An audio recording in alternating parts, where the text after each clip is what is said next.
Imagine a country that installed more solar panels in a single year than the United States has in its entire history. Now, imagine that same country is simultaneously pouring concrete for dozens of massive new coal-fired power plants. It sounds like a contradiction, doesn't it? A paradox. But that is exactly what is happening in China right now. It's a story of green ambition colliding with black carbon reality. We're talking about a nation that is single-handedly leading the global renewable revolution while also keeping the global coal industry on life support. So is this greenwashing on a massive scale, or is there a deeper, more strategic game being played here? Today, we are dissecting the energy paradox of the world's second largest economy. We're going to look at the new 3 economy that's replacing cheap t-shirts with high-tech batteries, the phantom of the 2021 power crunch that still haunts Beijing's policymakers, and why a coal plant in 2024 might not be built to run the way you think it is. I'm Jake, and this is The Deep Dive. Thanks for having me, Jake. It is a fascinating tangle to unravel because on the surface, the numbers just don't seem to add up. Exactly. Let's start with those numbers. I was reading a report from Carbon Brief that honestly blew my mind. They estimated that in 2024 alone, China installed something like 315 gigawatts of solar capacity. Just to give our listeners some context, that is colossal. It is absolutely massive. To put that 315 gigawatts in perspective, that is roughly double what the entire world installed just a few years ago. And if you add wind to that, another 119 gigawatts or so, China is adding the equivalent of several European power grids every single year.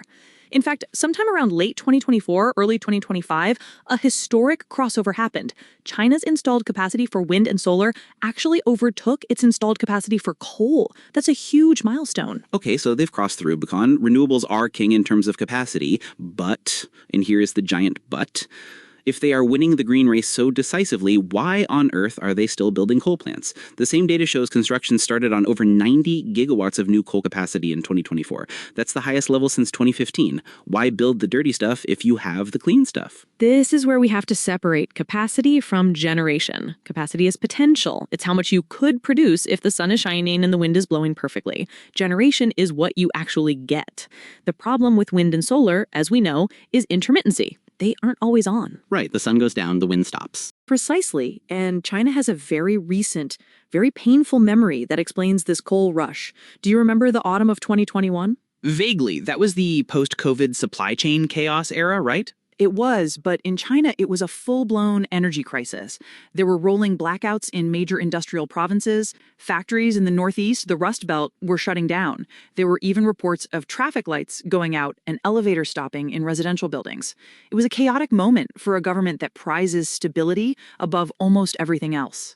So you're saying this current coal boom is basically PTSD from 2021? That is a very accurate way to put it. The leadership in Beijing looked at that chaos and said never again. Energy security became the absolute priority. The mantra became establish the new before breaking the old.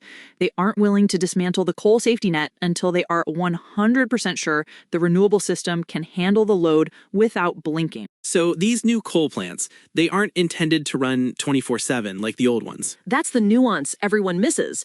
In the West, when we think of a coal plant, we think of base load power, a plant that burns coal all day, every day, churning out steady electricity. But in China, the role of coal is shifting. It's moving from being the main course to being the waiter who brings you water when your glass is empty. That's an expensive waiter. It is. But look at the utilization rates. The average coal plant in China is designed to run about 5,500 hours a year. But in 2024, the actual utilization dropped to around 3,440 hours. That number has been trending down for years. They are building these massive plants, but they are running them less and less. That sounds incredibly inefficient economically. You spend billions building a plant and then let it sit idle half the time? From a pure market economics perspective, it's terrible. Many of these plants are losing money. But from a political stability perspective, it's an insurance policy. If you have a heat wave in Sichuan and the hydro dams dry up, which happened in 2022, or if there's a Dunkel flout period where wind and solar drop for days, you flip the switch on the coal plants. You pay for the capacity to exist, not necessarily for the electricity it generates every hour. Dunkelflaut. That's the German term for dark wind lull. I love that word. Exactly. And for a manufacturing superpower like China, a Dunkelflaut isn't just an inconvenience. It's an economic disaster. They simply cannot afford to let the grid crash. Let's pivot to the economic side of this. Because you mentioned manufacturing, I keep seeing this phrase, the new three, popping up in financial reports about China. What exactly are they? The new three, or Shin-San-Yang, refers to three specific high-tech industries: solar cells, lithium-ion batteries, and electric vehicles, EVs. This is a deliberate pivot away from the old three, which were clothing, furniture, and home appliances. So swapping fast fashion for fast charging. Essentially. And the scale of this shift is staggering. In 2023, the combined export value of the new three broke the 1 trillion yuan mark for the first time. That's nearly 140 billion US dollars. These three sectors are becoming the new engine of Chinese growth. So this renewable push isn't just about saving the planet, it's an industrial strategy. It is arguably primarily an industrial strategy. China wants to dominate the energy technologies of the 21st century. They saw that they could never really catch up to the West on internal combustion engines. German and Japanese automakers were too far ahead. But batteries, EVs, that was an open field. They bet the farm on it 10 years ago, and now they are reaping the rewards. But I've read that the value of these exports is actually slowing down, even if the volume is going up. What's happening there? That's the price war. China has built so much factory capacity for solar panels and batteries that they have flooded the market. The price of solar modules dropped by nearly 50% in 2023 alone. So even though they are shipping way more physical panels, volumes were up something like 30% in 2024, the total cash they get for them isn't growing as fast because the products are so much cheaper. That sounds great for a consumer in Europe or Brazil wanting cheap solar panels, but bad for the Chinese companies making them. It's a brutal consolidation phase. Many smaller Chinese players are going bankrupt, but the survivors, they will emerge as hyper-efficient giants with global dominance. And for the rest of the world, it presents a dilemma. You get cheap green tech, which helps your climate goals, but you become dependent on Chinese supply chains, which worries Western politicians. Which brings us back to the climate goals. China has pledged to peak its carbon emissions before 2030 and reach carbon neutrality by 2060. With all this coal building, are they actually going to hit that 2030 peak? Most analysts now think they will hit that peak early. Maybe they even hit it in 2023 or 2024. The growth in renewables is just so fast that it's starting to cover all the new demand for electricity. Once renewables cover more than 100% of the growth in demand, fossil fuel use has to fall. We are right at that tipping point. So the peak is imminent. But what about the 14th five-year plan? That's the current master plan running through 2025. How does that fit in? The 14th five-year plan set a hard target. 20% of energy consumption must come from non-fossil sources by 2025. They are on track to meet or exceed that. But the plan was written before the full explosion of the new three economy. The next plan, the 15th, which will cover 2026 to 2030, is going to be the critical one. That's where we'll see if they actually commit to reducing coal rather than just slowing its growth. It seems like a high wire act. On one side, you have the pressure to decarbonize, both for global reputation and local pollution control, because let's not forget, air quality is still a major domestic issue.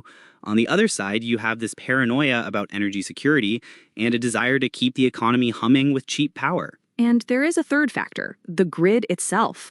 We talked about coal as a backup, but you can't just plug infinite solar panels into a grid built for coal. The grid needs flexibility. You need to move power from the sunny, windy west of China to the hungry factories in the east.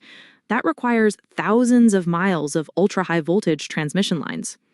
I've heard of those, the superhighways for electricity. Exactly. China is building those faster than anyone else, too. But until they're finished, you have provinces in the West curbing their solar power, literally turning off solar farms because the grid can't handle the surge, while provinces in the East burn coal. It's a logistical nightmare. So is the coal paradox temporary? Is this just a messy transition phase? That is the optimistic view. The view is that this is a hump, a surge of coal capacity to ensure safety while the renewable system matures.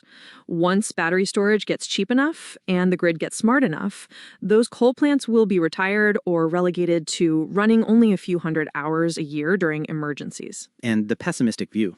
The pessimistic view is lock-in. Once you build a coal plant, there are powerful vested interests, local governments, state-owned enterprises, mining companies that want to keep it running to pay off the debt. You create a carbon constituency that fights against retirement. If those 90 gigawatts of new coal plants run for 40 years, the 1.5-degree climate target is essentially dead. That is a sobering thought. It's like they're building the engine for a green future, but they're keeping the old diesel generator running in the trunk just in case. And that generator is heavy. It is, but I think we also have to give credit to the sheer speed of the change. The new three aren't just export products, they are reshaping the domestic economy. You go to Chinese cities now, and the penetration of EVs is visible everywhere. The air in Beijing is significantly better than it was 10 years ago. The trajectory is clear, even if the path is messy. One thing we haven't touched on is the geopolitical angle. We mentioned the EU and tariffs. If China is exporting its overcapacity of green tech, isn't that going to cause friction?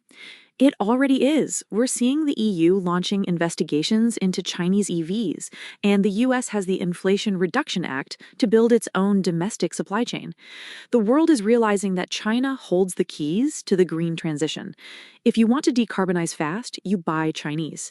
If you want to protect your own industries, you put up tariffs, but that might slow down your own green transition. It's a massive dilemma for Western policymakers. So China's energy paradox becomes the world's dilemma. Exactly. And China is banking on the fact that eventually economics wins. If they can make the best batteries and the cheapest solar panels, the world will buy them, tariffs or not. They're playing the long game. To wrap this up, Rachel, if you had to predict where we are 5 years from now, in 2030, what does this picture look like? I think by 2030, we will see that China has decisively peaked its emissions. The coal plants being built today will likely be the last major wave, and they will be severely underutilized, acting largely as expensive statues to energy security. The new three will be the dominant economic driver, and the rest of the world will be struggling to compete with Chinese green tech. The paradox will resolve, but it will leave behind a lot of stranded assets and a radically different global energy map. Expensive statues to energy security. I like that image, even if it's a costly one for the planet.